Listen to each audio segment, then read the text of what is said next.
dell'Aunegas contemporaneo, che ha contribuito in modo decisivo alla rinascita e alla diffusione delle Launegas a livello internazionale. Il concerto è diviso in due parti.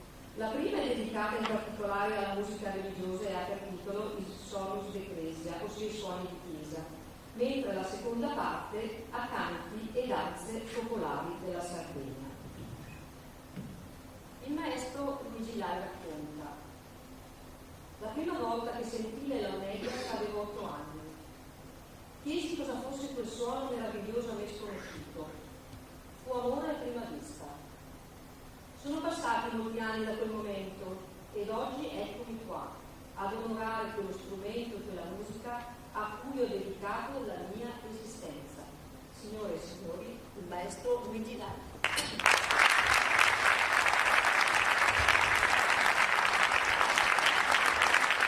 Buonasera e benvenuti. Ha già parlato dell'Aunegas, allora dell'Aunegas adesso le facciamo vedere. È uno strumento molto semplice, è uno dei primi strumenti nati nell'area mediterranea, polifonico, al contrario di una cornamuso o altri clarinetti. Questa la launetta è già polifonico, quando si suona dà già l'accordo.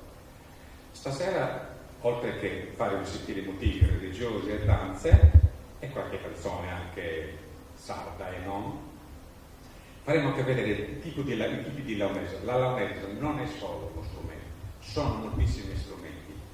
Tant'è vero che noi, per esempio, per cambiare tonalità dobbiamo cambiare strumento, cioè lo strumento è strutturato, se è un si bemolle non puoi cambiare altra, se vuoi un la devi cambiare strumento, se vuoi un do devi cambiare strumento.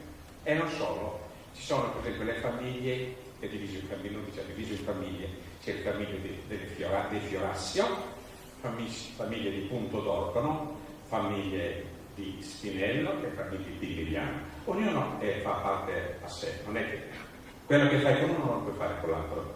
Quindi stasera avremo modo di farvi ascoltare e vedere gli strumenti. Inizierò con un brano, perché in Sardegna si ballava con le Launegas, sono fatte tenoriche e si accompagnavano i comitati, i confratelli. Ogni spostamento era sempre seguito dalle Launegas, sempre.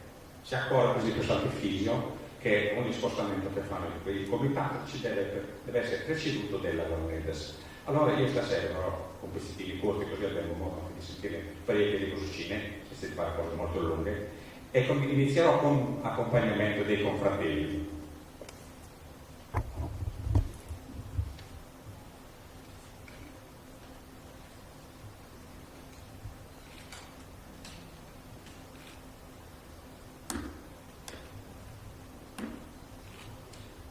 Questo per esempio è Fiorassio in do maggiore.